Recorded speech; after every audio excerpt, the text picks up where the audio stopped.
One has to remember that every failure can be a stepping stone to something better. Colonel Harlan Sanders. That's a good quote. Yeah. I think it's a good quote. I mean, it makes sense. I mean, it's not really profound when you think about it. I mean, I guess it's profound for a chicken guy. Yeah. Some failure just leads to failure. Yeah. More failure. That's true. Yeah. I mean, but I guess It is inspirational though. It gives you. I feel like you could be in a really low place and read a quote from a chicken guy and get yourself into a better frame of mind. This is just a greasy live, laugh, love. Yeah, essentially, it's lubing up the motivation of life. Yeah. It's He's an impressive guy though. Yeah, Harlan. Yeah, it makes more sense knowing like the backstory of it. I knew a little bit about it.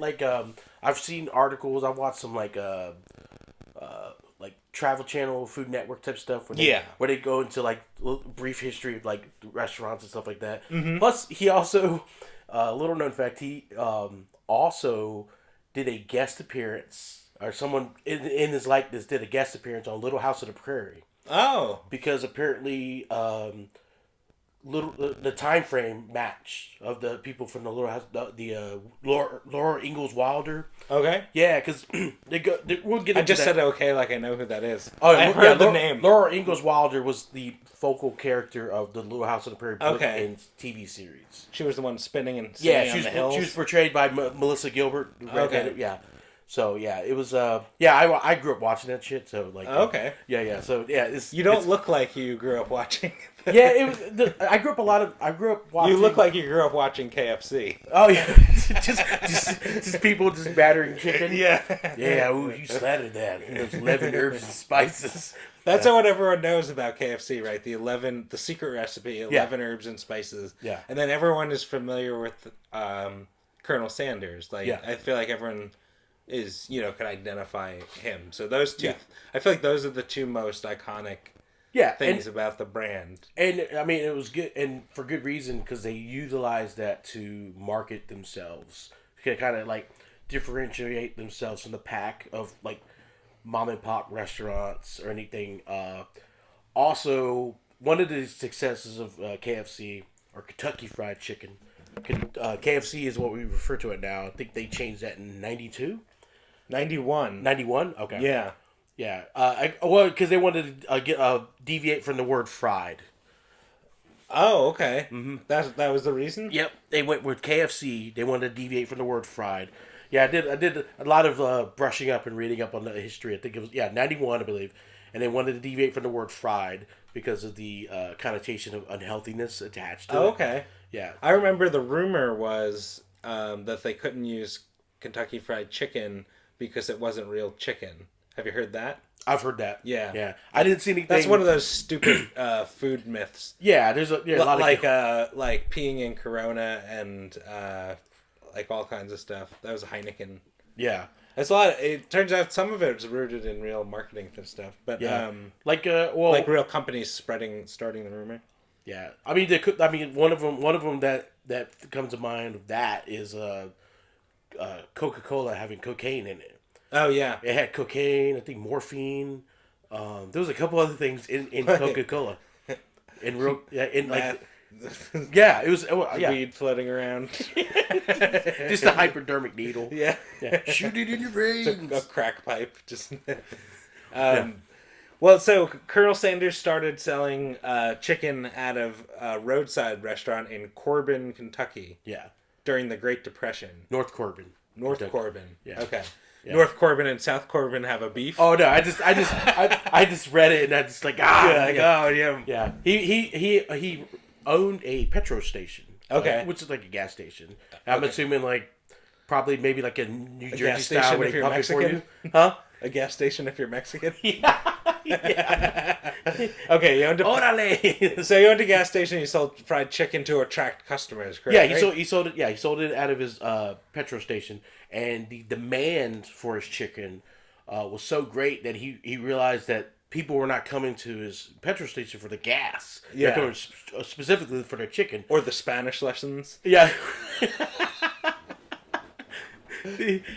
So basically, he decided to scrap the petrol station idea. Okay. And he converted it into, I believe, a 142 seat cafe and Nice. motel called the Sanders Cafe. Wait, hold on. I'm trying to remember exactly.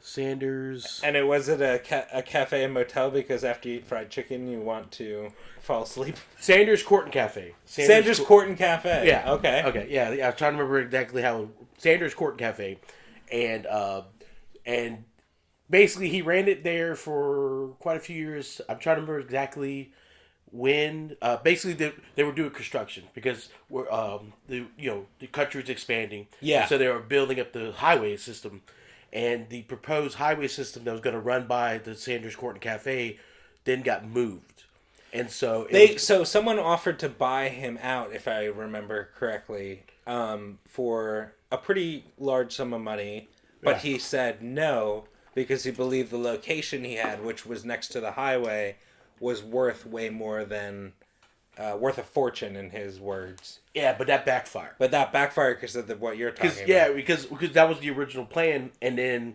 years later, after he'd already turned down that deal, he realized that proposed highway plan was going to basically kill the industry or kill his location. But he realized he had a marketable brand, so then that's when he started traveling and basically going to businesses and giving them like a license fee. They would pay a fee, and then he would give them the proprietary 11 herbs and spices, and it was a fee, and then market it. Hey, we have Kentucky Fried Chicken. Oh, okay. Yeah. And so that took him all the way. The first location was actually, I believe, in Salt Lake City, Yes. Utah. Yeah. And I'm trying to remember the gentleman's name, because this guy's important too. While we're looking that up, this Yeah. podcast is brought to you by Kentucky Fried Chicken. Yeah, I got tenders here. Well, I mean that by it's powering us through as we're eating it when we're recording this. The lady at the KFC drive-through was not having any of my shit today. That's for sure. I was trying to crack jokes. And Oh, yeah? she wasn't rude, but she just didn't like comedy or Yeah. humor or life. I don't. I know that when he was going around to restaurants, he offered to cook for them. He would like cook the chicken in the restaurant. Because there's a video of that. Yeah, That was pretty cool. he and then once he started traveling and doing the I guess just like marketing and franchising and stuff outside of that Sanders Court Cafe location, this is where they kind of revolutionized like things. So the gentleman was based out of Salt Lake, Utah. Pete Harmon. Harmon Is the franchise operator. It was the first location, and it was like one of the city's largest like restaurants. Okay.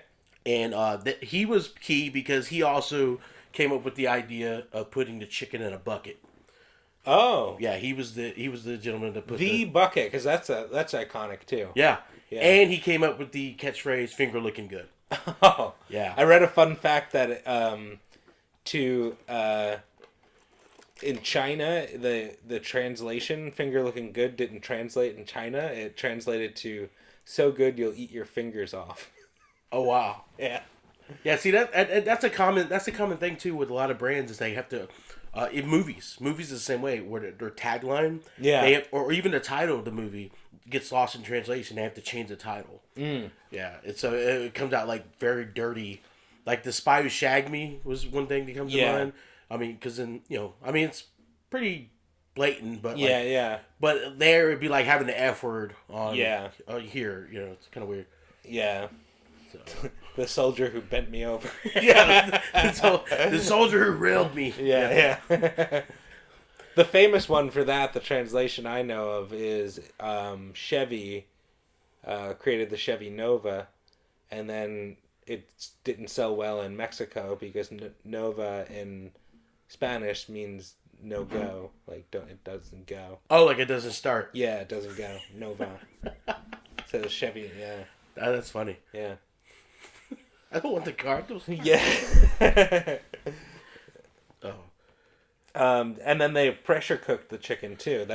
They were revolutionized pressure cooking as a culinary thing. Because it brought the cook time down from like a half hour to like 8 minutes, right? Yeah. Something like that. Something like 8 to 10 minutes. Yeah. Yeah, because well, that and it was also the way, like there was another method, like basically just standard deep frying in oil. Yeah. But he didn't like that method. He didn't like that method because it either burnt the chicken or the chicken wasn't juicy enough. The pressure cooker, cooked it the way he wanted it. And no one was using pressure cookers that way. The pressure cooker at the time was, I think, invented to like steam vegetables. Yeah, that's what I think of it. Beans and things like that. But Yeah.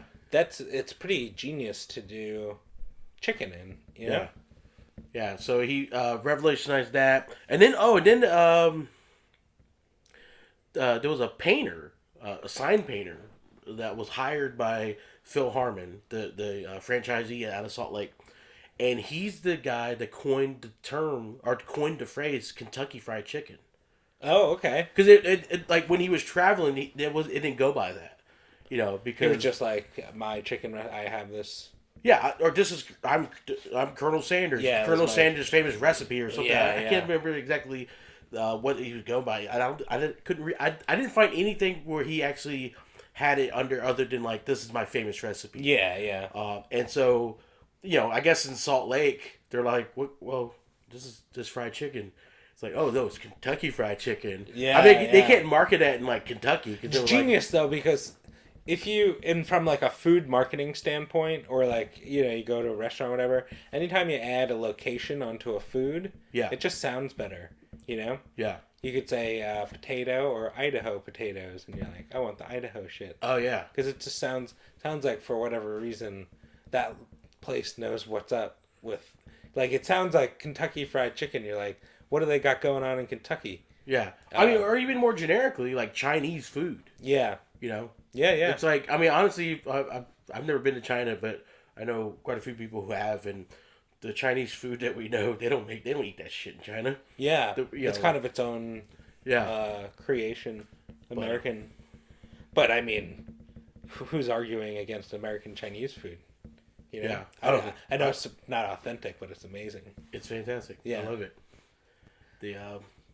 And I think Chinese restaurants, American Chinese restaurants, have utilized that because I think that when they do tempura, I think sometimes they pressure cook it. Oh yeah. Yeah, depending on where you go. Yeah. Wok frying is good. Yeah. Home cooks wok fry. You got to do that. Yeah, that'd be cool to have like Kentucky tempura chicken. Which is ironic because the number one country for sales for KFC isn't the United States. It's China. Yeah. It's huge there, right? Yeah. I read that, I think it was Japan, that they eat KFC on Christmas Day. Wow. I didn't know that. I'm pretty sure I read that. Yeah. Maybe I made it up. No, that makes sense. I was reading random facts about KFC. Yeah. All right, so we're on pressure cookers. We're let's see.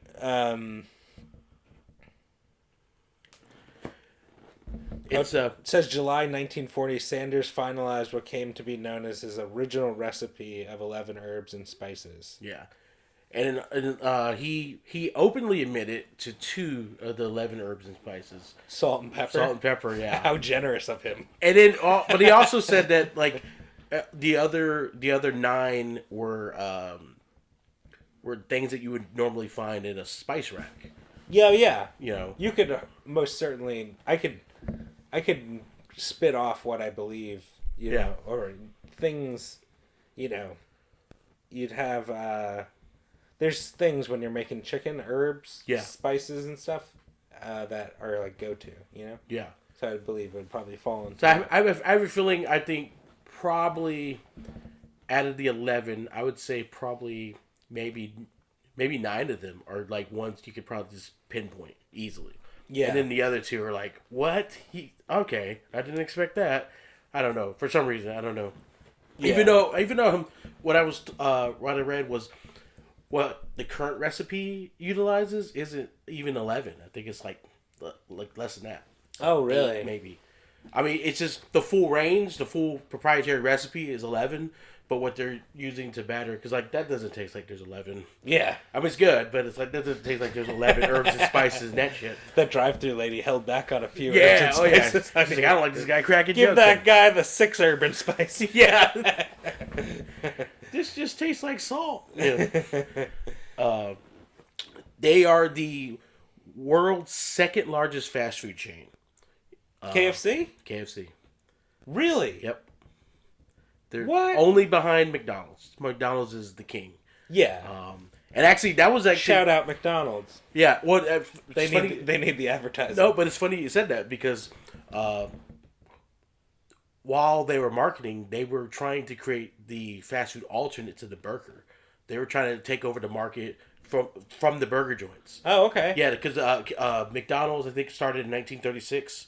Yeah. With the Ray Kroc, and I don't remember. I have to The go McDonald brothers. Yeah, And then Ray Kroc. Ray Kroc was the marketer. But that was in We'll the cover 30s. McDonald's. Yeah, we'll cover it eventually. But yeah, like so the as far as the fast food market, the quick simple meal market is burgers, dominated by burgers. Yeah. And then probably like hot dogs or some shit or whatever. And I wonder where Starbucks falls on there. what worldwide? Yeah, for largest or would they not count as that? I don't know if they count it. That's just the fact that I saw. It was just like it said, second only to McDonald's. They have 22,261 locations in 150 countries globally. There's a lot of countries. I mean, they got them everywhere. They got them in a lot of Asiatic countries. They got them in like Abu Dhabi, KFC in Abu Dhabi, and some of the menu items are they have menu items that represent the local cuisine or the local cultural. Oh, okay. Yeah. So Did you read any? Huh? They broke it down. I'm not as familiar with some of the local cuisines.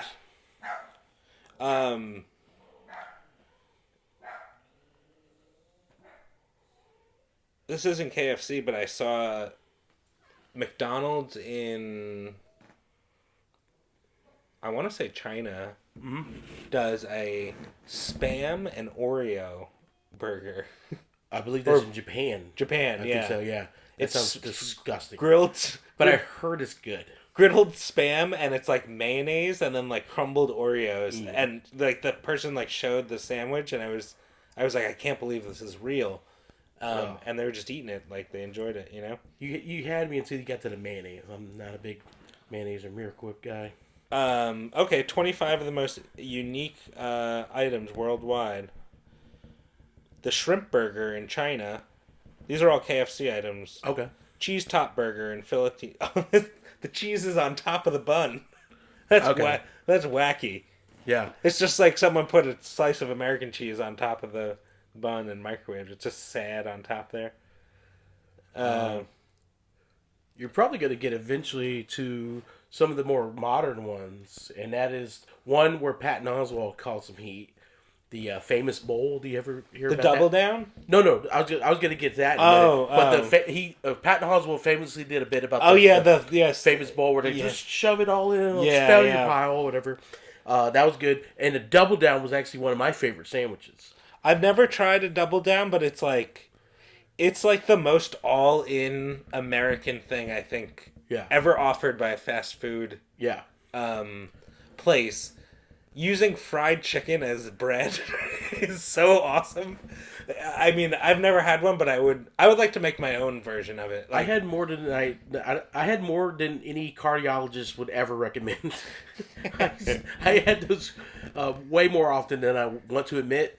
Because at one point I think they almost did like a cordon bleu style one. Oh yeah, it was like the double down. Also like ham and cheese in the middle. Yes. That sounds amazing. Yes, I would eat that right now. Shrimp donut, Thailand. Okay, right on. I don't know about. I mean, shrimp in a donut. All KFC though. Dipping fries in Romania. That just looks like fries. Fries are new to America, but not Romania. I don't know what the fuck that is. Chicken nachos in Australia. What? That sounds awesome. Yeah. Well, that's good. Golden egg Malaysian. I don't know what that is. That looks amazing. Look at that. Malaysian fried chicken. That looks good. Yeah. Okay. So where are we at? The Cheesa, a KFC chicken pizza. Where's that? Why is that not in America? That sounds like the most American thing. All chicken, no crust. It's the same thing as a double down, but instead of crust, it's chicken. Okay, that sounds amazing. It's available in Japan, India, Philippines, Malaysia, Thailand, South Korea, not North Korea, Taiwan, and Singapore. We gotta go. Why doesn't this exist in America? I don't know. This would kill in America. Fried chicken pizza? Literally and physically. Crust? It killed America. Yeah. Just the South gets wiped out. Yeah. God bless the South. For COVID couldn't kill us, but the Cheesa could. Man, I love it. I feel like that's a missed opportunity. They should bring that too. Yeah. Well, it's weird though. I've never heard of that. The Asian culture is willing to experiment with things. Yeah. Like for example, there's and do it well. Like they'll do it till they get it right. There's a restaurant chain. It's Filipino based.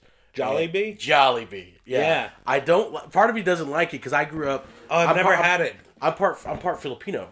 So the Filipino food I'm familiar with. You're every race. I can't figure it out. Yeah. It's insane. Yeah, my mom is half Filipino. My grandpa was full-blooded Filipino. So was Jollibee in your? Did you ever have it? Well, Jollibee was only in the Philippines or in West Coast because of the proximity to the Philippines. Mm-hmm. They didn't get we didn't get a Jollibee until like a couple of years ago here in Jacksonville.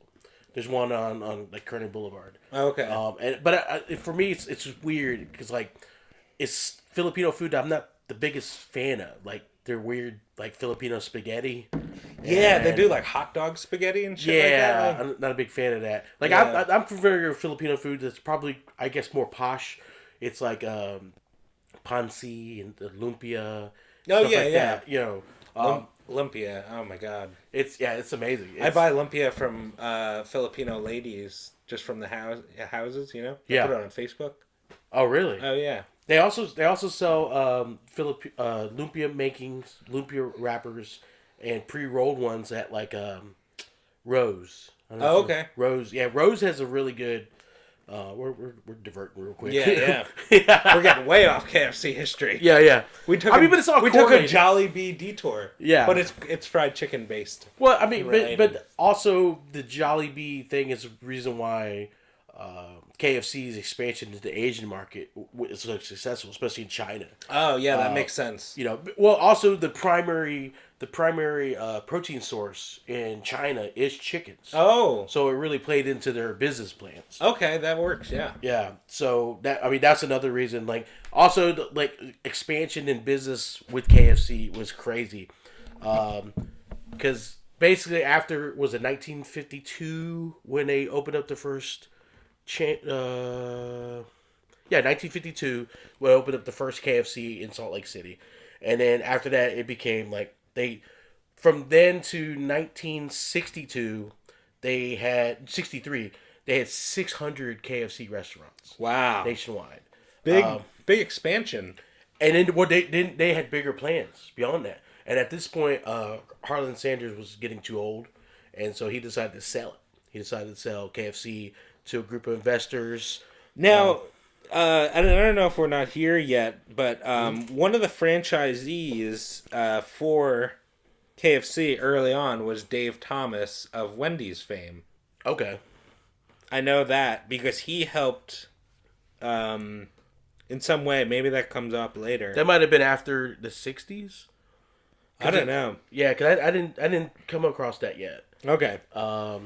Yeah, because he sold it in 64. That was his first. Because it basically from that point on, all the way to like the 90s, it was like every couple years it got sold to another company. So like in 64, there was a group of investors, John Y. Brown Jr. and Jack C. Massey. They bought it from. That was the first acquisition away from Harlan Sanders. Okay. That was the first big one. $2 million. Around $17 million in 2020 money. So in 2021 money around Yeah. 600 million. And then from 64 to 70, they expanded to 3,000 restaurants. So they went from 600 by 1964 to 3,000 by 1970. Wow. All right. Yeah, that's like serious growth. Yeah. People love fried chicken, though. I think it's. Would you consider it America's dish? Honestly, yeah. It's like fried chicken or the hamburger, right? Yeah. I don't know. Fried chicken is like. Well, my opinion might be a little biased because I grew up in the South my whole life. Yeah. So I mean, hamburgers were key at like barbecues, but chicken was all the time. Yeah, yeah. Fried chicken, some capacity. Like even like when I go to Chinese restaurants, there's like fried chicken or something like that. Yeah, and they sauce it up. Yeah, fried chicken. Yeah. Okay, so then in 1971, John Y. Brown Jr. sold the company to a Connecticut-based company, a packaged food and drinks corporation. Yeah, Hublin. Yep. For $285 million, which would be 1.8 billion in today's money. My God, That's a big. So I'm assuming that was 1964 to 1971. They bought it for $2 million and sold it for $285 million. That's nuts. That's crazy. So Dave Thomas must have been involved in either in between 64 and 71, because I'll look it up. The only reason I know that is like my mom worked at Wendy's in high school. Oh, okay. And so she was 16, so that'd have been 76. Okay, yeah. Yeah.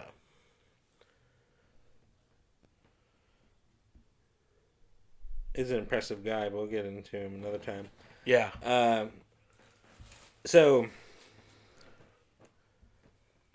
Okay, so you go.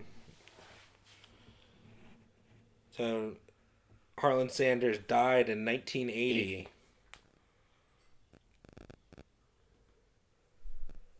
But his promotional work made him a prominent figure in American culture, which is true. Still recognizable today. Yeah. I mean, what also he also embraced the Colonel. Yeah. He was the Kentucky governor declared him a colonel because of his financial track record of marketing and stuff like that. Mm-hmm. And so he's like, well, I'm going to be a colonel. I might as well act like a colonel. Oh. So he dressed the part. White suit. That's what he wore. He wore that all the time. And so he really embraced the character of being the colonel. He was the Colonel Harlan Sanders. And that actually helped basically market the chicken on top of the food. He had a character basically as a person. And he when he sold to the franchisees before they actually became like a restaurant in Salt Lake City, like he was basically like when he marketed, he had his picture and his likeness on the promotional ads and stuff for his chicken. Like, you can utilize my 11 herbs and spices. Sign the Colonel, and he would do meet and greets. Oh wow! Yeah, people would take pictures. Like a celebrity. Yeah, it's cool, and it's the mascot or figure of a company or business is a real person. Yeah, which is weird though, because you would think. I mean, that's when you know you've transcended, just being a regular person when you die. Like normally, when a person dies, they have to come up with another, marketing tool. Like Michael Jordan is the face of like Air Jordans and by proxy like Nike. Mm-hmm. But I'm not sure if they're gonna have like Michael Jordan a caricature. Like I don't know how marketable that would be. Like Colonel Harlan Sanders was like, is this? I know it transcended a person. Yeah, it was such a character, it was an icon or a figure. Yeah, because I mean, I saw the animated Colonel they had a couple years ago. Yeah, like he's like dancing, doing a little cabbage patch or whatever dance, and it's like, I mean, that was in 2015, I believe. Yeah, that campaign, and that's what 35 years. Yeah, and then they did all the different comedians, Norm Macdonald, and a bunch of other comics doing. They even had pro wrestlers. They did a campaign where they partnered with WWE, and they had. I like that campaign better. Oh really? Like different different people imitating him. Yeah.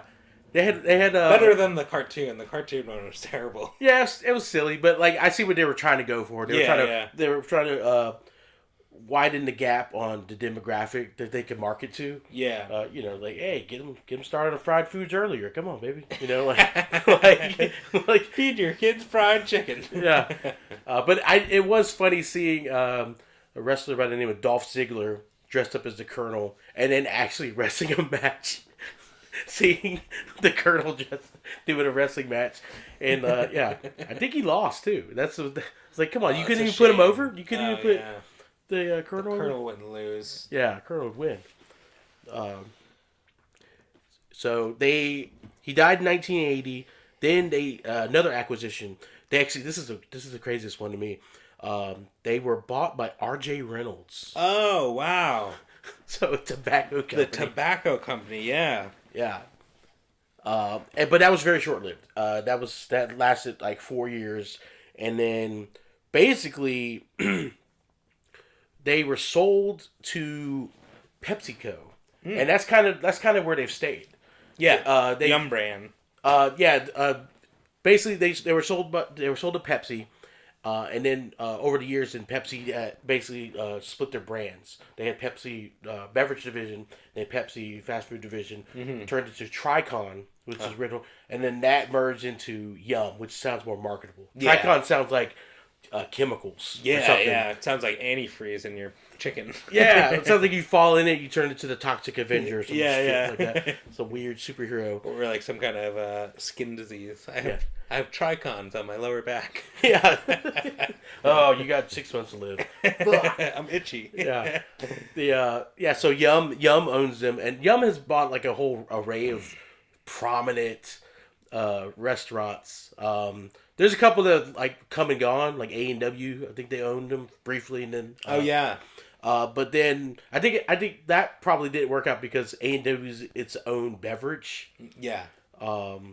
But root beer. Yeah. Where do you stand on root beer? I love root beer. Me too. I love it. Well, I mean, also if I'm not a big drinker, especially beer. Yeah. And whenever I go to bars, usually they always have some dope ass fancy brand. Yeah, beer. they make their own. Yeah, or it's awesome. Like some German brand. Yeah, it's like was it a Dr. Jones or something like that? Yeah, yeah. Yeah, and then Yum owns Dr. Jones. Yeah. Okie dokie. Dr. Jones. Root beer. Short round. Yeah. Short round root beer. It's like my belly after eating a lot of KFC. So Pizza Hut and Taco Bell. Yeah, Pizza Hut, Taco Bell, Wing Street. Which is where you get the combination Pizza Hut and Taco Bell. Yeah. Because they're under the same umbrella. I've gone several times to those Pizza Hut, Taco Bell combos and ordered off of both menus. You have to order off both menus. It's like it's simultaneous, like it's the greatest and saddest thing you could do. Yeah. But like you have to. Yeah. I wish more fast food places were combos. Yeah, you know? I have very distinct memory of ordering 2 double combo downs. up 2 fast food places right now that don't exist together. Combo up? Yeah, like what would you mix? Fast food. Okay. Arby's, McDonald's. Arby's, McDonald's? Yeah. Yeah, that's solid. I would go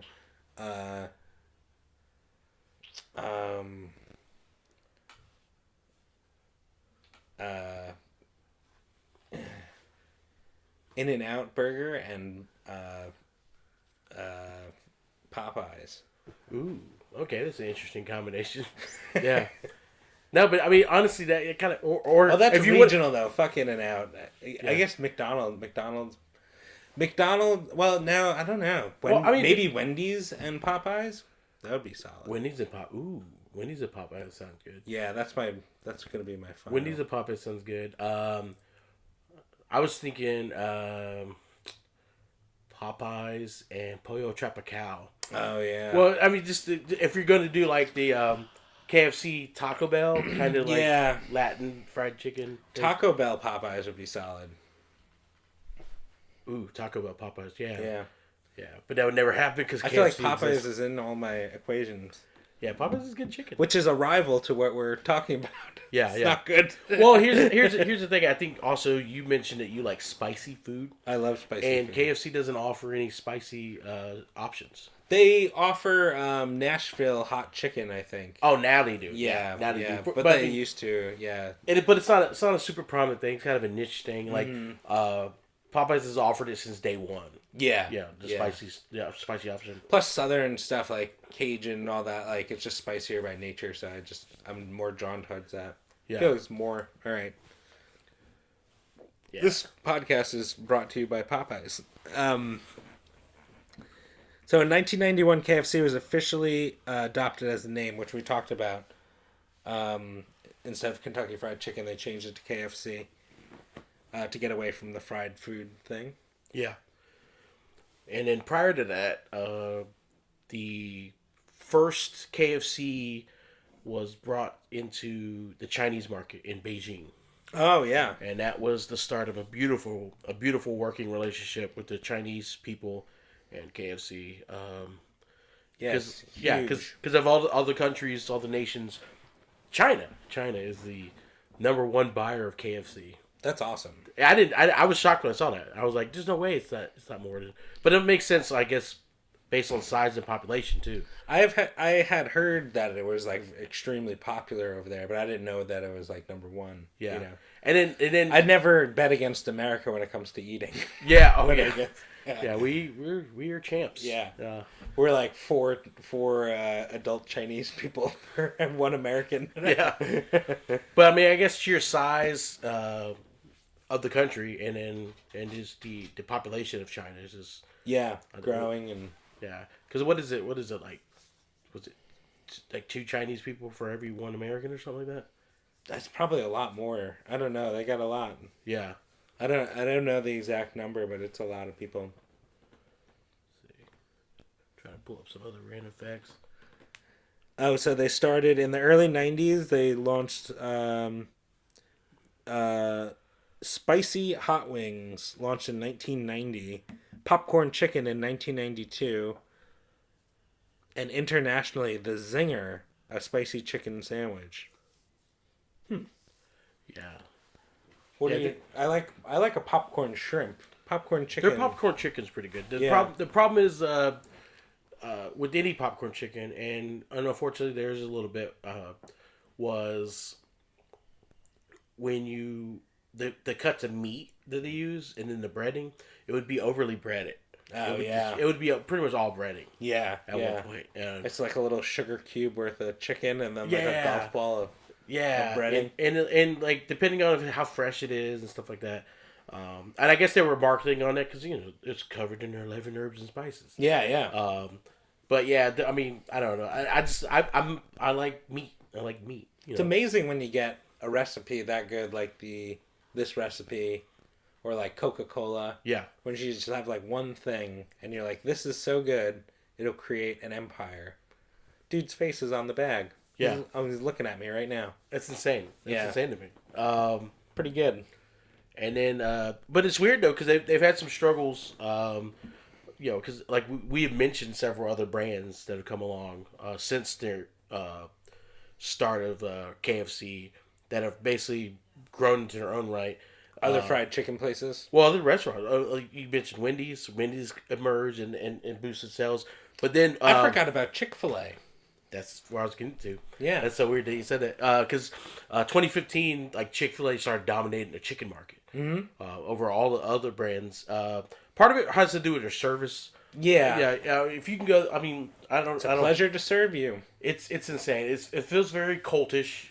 Yeah. But it's very like Stepford Wives, like they're like robots. They're like, it's a pleasure to serve you. Yeah, or like that scene in Coming to America. Like, your royal penis is clean, Your Highness. Like it's very.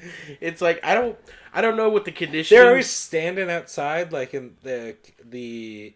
I don't know if they all do it, but some Chick-fil-A's like the people stand outside with like an iPad. Yeah, they're just standing out there. Well, they do that. Even before COVID stuff. That's protocol now because there's no eating in the restaurants. Oh yeah, there's still no eating in the restaurants.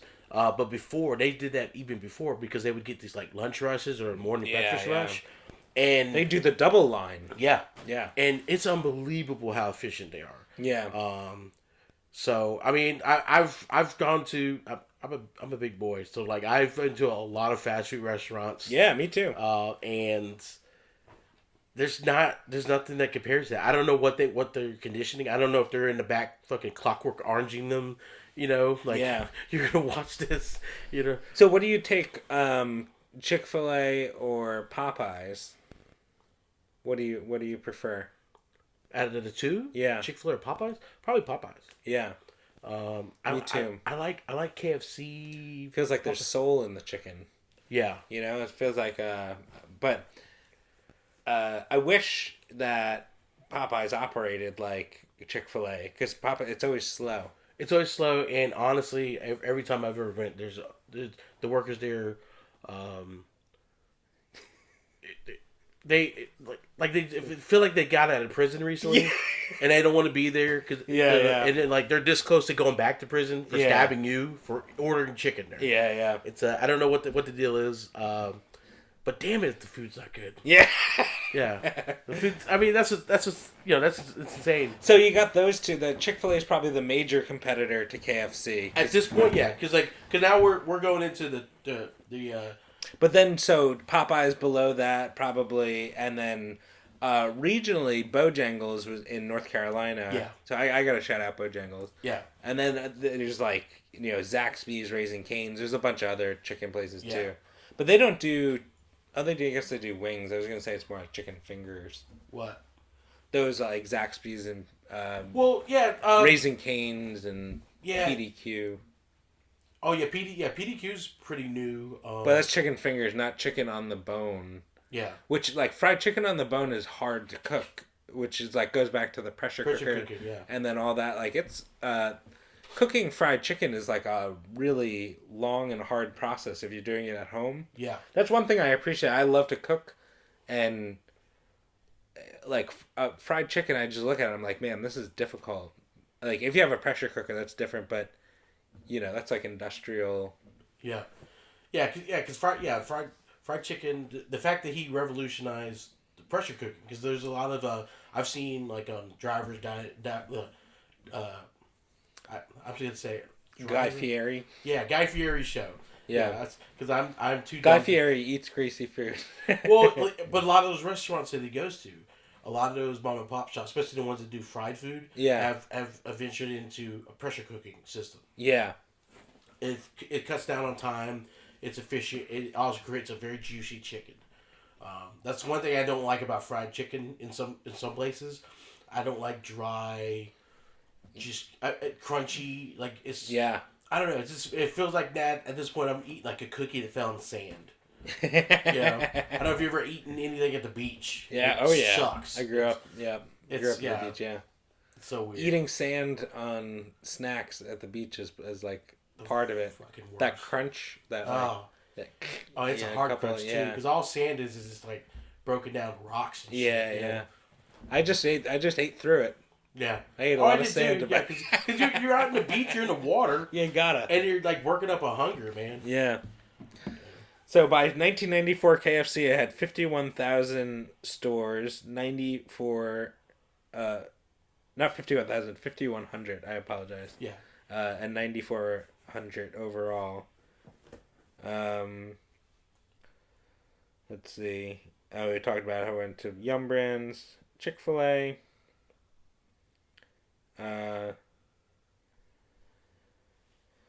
Okay, so in May 2015, started new advertising featuring Daryl Hammond as Colonel Sanders. So yeah, Daryl Hammond was the original. The originals, and then it went through this whole gambit. Yeah, Norm Macdonald, Jim Gaffigan, George Hamilton, Rob Riggle.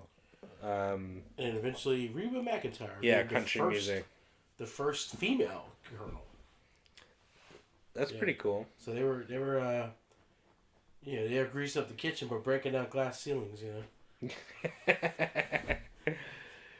Equal rights in chicken. Equal rights and equal bites. You know what I mean? Yeah. It's so dumb. Yeah. That's good though. Yeah, it's pretty cool. It's all over the world. It's an international brand Yeah, and started in North Corbin, Kentucky. yeah. So it came a long way. They revolutionized a lot of things. They marketing was one. Definitely marketing, creating, basing, because like think of other brands that have a human live person as the mascot. Yeah. I mean, the only one I can think of off the cuff right now would be Wendy's, with Dave's daughter Wendy being the face. But this existed More before. like store products have like Yeah. Marie Calendar. Is she a person? Yeah, Marie Yeah. Calendar, Chef Boyardee's Chef a real person. Boyardee, yeah. Um, God, we got to cover Chef Boyardee. yeah, we eventually gotta get to that. It might be a mini episode. But I mean, but it's so weird. It sounds like we're venturing off, but it's not, because like really whenever something comes along and revolutionizes something, somebody is inspired by that product. Yeah, or by that new method. Yeah, absolutely. And so, but also, and this is where I'm getting to right now, is when you revolutionize methods, you come across where you take shortcuts or your method is questioned. And KFC, unfortunately, has gone through the ringer as far as controversies. Oh, okay. A lot of controversies. Let's talk about this, the juicy part. The juicy. It's juicier than their chicken. That's some juicy chicken. Yeah. And actually, that's we funny. both went to the same dumb joke. Yeah. And the funny thing is, speaking of juicy chicken, that's actually one of the controversies. They had several. For starters, first thing I think of is PETA. PETA and the suspected cruelty to their chickens. Uh-huh. Which, I mean, if you're owning a chicken company, I don't care if they say free range or not. You're slaughtering their chickens still. Yeah, yeah. It's just a weird thing where like I saw an ad for like I think Purdue or Tyson chicken. Mm-hmm. They're like, our chickens are free range. I'm like, yeah, you still cut their throats and cook, cut their heads off later. Yeah. It's weird. I'm not a vegan or any of that shit. But I'm like an animal. I love animals, and I know it's hypocritical because I love food, so I'll eat food all day and eat meat all day. But I also love animals. Like if I would love to hold a chicken. Yeah. I'm a city kid, so I don't know if you could hold a chicken. They'd probably scratch the shit out of me. Chickens are feisty little fuckers. Yeah. I mean, it depends. You can't just hold it, right? You can't just like I want to hold you. You have to like condition yourself to the chicken. Yeah. I've known people that raise chickens and they were able to hold them, but even then, their chickens are very. Let me do my own thing. Yeah. Type of animal. Like cats. Yeah. So they come into the heat for hormones in the chicken. Okay. And then I noticed, it's so weird. I noticed I didn't like that particular controversy because I noticed the chicken size went down. And so you went from getting this giant drumstick, because I think Pat and Oswald even talked about the mega leg or whatever that they were marketing in like the Midwest. Weren't they breeding like chickens with multiple legs or something like that? Like six legs. I don't know the validity of that, but that was that was like a bullshit thing. Well, no, it was the injection of hormones. Oh, okay. So that might have been a natural. I'm not sure. I didn't like see a side anything effect. about that. Yeah. And then there was the. We should just start a bunch of disinformation. Yeah, yeah. So there was Colonel Sanders actually had an affair with a chicken, and he had a chicken daughter. And the chicken daughter joined Sesame Street and became Big Bird. Conspiracy theories. Dave Thomas and Colonel Sanders had a secret romance. Oh yeah, and that's where Ronald McDonald came from. A Frosty was their code word for a facial. It's terrible. Yeah, you can dip him upside down and it still wouldn't come off his face. It's so gross. Jesus Christ. Oh, it's so gross. There was they had a controversy with their paper products. Paper products? Yeah, the paper mill. Okay, the controversy with the paper was that they were basically just mass destroying Indonesian rainforests. Oh. For their pulp. For the pulp to make their the paper products. Oh, okay. So whatever company they bought from was. Yeah. Oh. APP Asia Pulp and Paper. That was the controversy. The growth hormones and antibiotics was another one. They had workers getting burned by boiling hot gravy. Oh my god. Good gravy. And then God, gravy would be no good. I mean, that's like thick and viscous. yeah. I mean, yeah, that's brutal. They wouldn't wipe off with one wipe. You'd have to. And then KFC UK. Apparently, they had newspapers that rearranged the initials. I guess they were protesting KFC UK, and it had newspapers that read FCK. Okay. Yeah, I'm not sure how that had to do with KFC, but that's in this factoid section. Kind of weird. Yeah, I remember the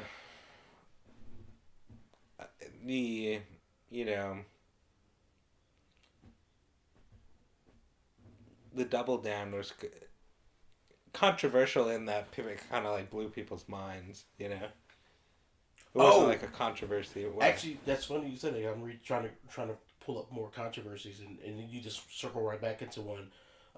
So they had another issue with the Amazon rainforest, or with the rainforest. This time with the Amazon back in 2006. Okay. The one with the Indonesian was in 2012.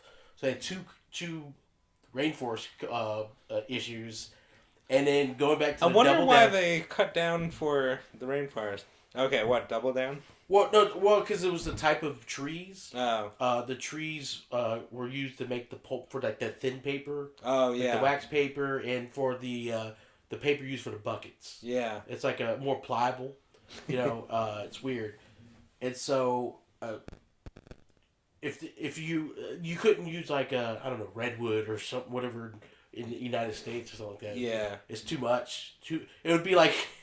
It'd be like buckets that feel like this table. And then one of their overwhelming, more modern controversies was the double down and the bucket of chicken and like their the famous bowls because Morgan Spurlock did that Super Size Me documentary. Oh, the second one was about chicken, right? Yeah. Well, he did Super Size Me, and then he did Fast Food Nation. Okay. And basically it basically paralleled the controversy about the ethical treatment of their chickens, but also chronicled their role in America's obesity epidemic. Oh, okay. I mean, because even though they tried to change their name in the early 90s to disassociate, it's still fried chicken. Yeah, That's their bread and butter. Yeah, it doesn't make it healthier. Or that's their mashed potatoes and gravy. Marcus. Yeah. That's great. Yeah, the double down was definitely epic. The bowl, I know Pat Oswald's bit about it. I remember that. But that's almost, to me, the KFC bowl seems more like a food that would exist. Like, the double down is like, I guess Taco Bell does some wild shit, but the double down was so egregious. Yeah. That I was like, this is a bold statement, and it was years ago too. Like, I'm surprised they haven't. I don't feel like they topped it since. I don't think they've gone more extreme than the double down. I mean, the double down, and if they actually went nationwide with it, the mega leg supposedly. The mega leg. If that went national, that would have been like honestly, the double down felt like a middle finger to like everybody. Yeah. Like cardiologists, Americans. It felt like them like sitting in a room and being like, what's the fattest thing we could create? And someone came up with something, and then like a day later someone else was like, I got it. Like just chicken as the sandwich. It's brilliant, but yeah, what they should have did was created the triple down. Which is literally just 3 pieces of chicken with... Yeah, with and you do a chicken in the middle, and you do bacon and cheese on top and bottom. Yeah, something. The triple down, that'll come out. Yeah. We're calling it. It'll come out your ass as diarrhea. It'll fucking destroy you. At one point, I have visited a lot of KFCs over the years. But I've also had like I had normal experiences, like maybe like a rude cashier or something like that. Yeah. My craziest experience was I basically held a KFC hostage, with anger. I'm not sure. So basically, we go to this KFC, and it's a busy location. It's near a tourist trap. It's right across from where we lived. I lived in this, like, I guess you could say, the extended stay hotel. Yeah. Because I was working at Disney, and it was really close. So I didn't have to go too far. And so all these little fast food restaurants in this little block, I was there all the time. So I go to this KFC with my ex-girlfriend. We ordered a 2-piece combo, and she ordered potato wedges. I ordered potato wedges. No, I ordered mashed potatoes. And they were out of potato wedges. They said it was going to be a couple minutes. All right. So we sit down, and I had my food ready to go, but I didn't want to eat in front of her. Yeah. Gentlemen. And I look, and I'm like, all right, man, we drop those wedges anytime soon. Then I'm seeing people getting wedges. And I go, oh, hey, you got those wedges? And then he goes, we're out. We have to drop some more. I'm like, why didn't you tell me? I was just waiting. My food's getting cold. And so I was like, all right, I'm trying to get upset. Yeah. So I go back to the table like, hey, babe, they have to drop more. And now she's getting upset. So I don't know what your relationship with your girlfriend is, but like I'm from a background of where like the woman stresses out, then the guy stresses out, that type of thing. It's fucking happy wife, happy life, and unhappy life. And I'm already stressed out. Kill yourself. So I'm already on edge, and so I was like, okay. She's like, well, can you ask them when they have an idea when they'll be ready? Oh, isn't it the worst when the woman asks you to do something about the problem? Because guys will just let it go. I'll be like, well, fucking, I'll eat potato wedges another day. Yeah. I'll pay for it and not get it. I don't know. I'm laid back enough that I'm like, fuck it. But when women are like, go do something about, like, when they want you to be assertive. Yeah. Some guys are assertive. I'm already not laid back enough. Yeah. I'm already like, murder, like. Oh, okay. Oh, it's I got a hairpin trigger sometimes. I would go up to the counter and be like, hey man, you and I both know that these potato wedges are not important, but go on, okay. So I was already pissed, like they fucked up, and then next thing you know, my ex is like, I'm like, oh god, and so now I have this unbridled rage, and I'm like, someone's gonna get it. Someone's going to get it. And so I go, hey, man, like, what's going on with the wedges, man? Like, my food's there, her food's there, it's getting cold. And he's like, oh, it'll be another minute. So I'm like, all right, cool. He gave me a time frame, another minute. Yeah, I go back there, and he said, well, our food's... And now she's like, our food's cold, so what are we going to do about that? Oh, like, God. Oh, God. Sir, can you drop this whole meal? So he goes, oh, well, I mean, you already got your food. He says that to me. And then he goes, oh, but the wedges are ready. He goes, they're like, what size? He goes, 2 small wedges. And he, like, emphasized on small. Like he just the way he said it set me the fuck off, man. I was like, no, not small. I have been waiting for 10 to 15 fucking minutes. My food is ice cold at this point. No. I'm not getting laid. Yeah. She's fucking pissed. I'm pissed. You're giving me the biggest wedges you fucking got, and you're cooking this back. You fill up a family to-go bag of potato wedges. And so he goes, well, the bigger size? He goes, a bigger size? And I go, yeah. Bigger than a small, And so he grabs this other container, and he starts putting wedges, and I'm like, what the hell is that? That's like a small. And he's like, and he grabs one of these things, a box this big, but that holds a whole meal, and he grabs 2 of them. He gave an entire rainforest with a box. He's scooping wedges into him, just shaking. He's fucking shaking. And I'm just like, yeah, yes, right. You give me those wedges. And I was like, who's working on a chicken? It's literally like a fucking hostage situation. Like I'm robbing a bank, but instead of a bank, I'm getting got like the finger gun in your sweatshirt. And then the worst part, this is what really sealed the deal. the drive-through guy stops. He's like, "What the fuck is going on?" He turns around and he grabs.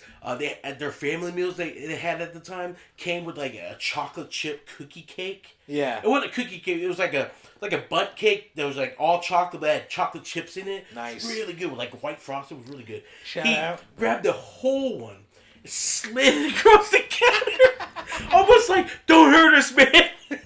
Like Barney, just take this and go. I got kids, you know. And so, like, here's your chicken, sir. They call me sir. They didn't call me sir at all before that. You know, I think it was like bro or dude or some shit. Like, here's your chicken, sir. And I was like, all right. And I grabbed the whole fucking cake, and I was like, babe, we gotta go. And we fucking left. Yeah. That's amazing. Yeah. Well, any closing thoughts on KFC? I feel like we covered we did a nice little covering of the history. Yeah, I mean, basically the wrap KFC in a nutshell. It was started with hard work and tenacity.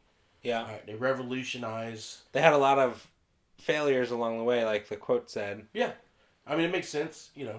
I mean, that quote, like, when I first read the quote before we went into any research to it, I was like, it sounds like some generic bullshit, but it really makes a lot of sense. Yeah. They revolutionized the chicken industry. They revolutionized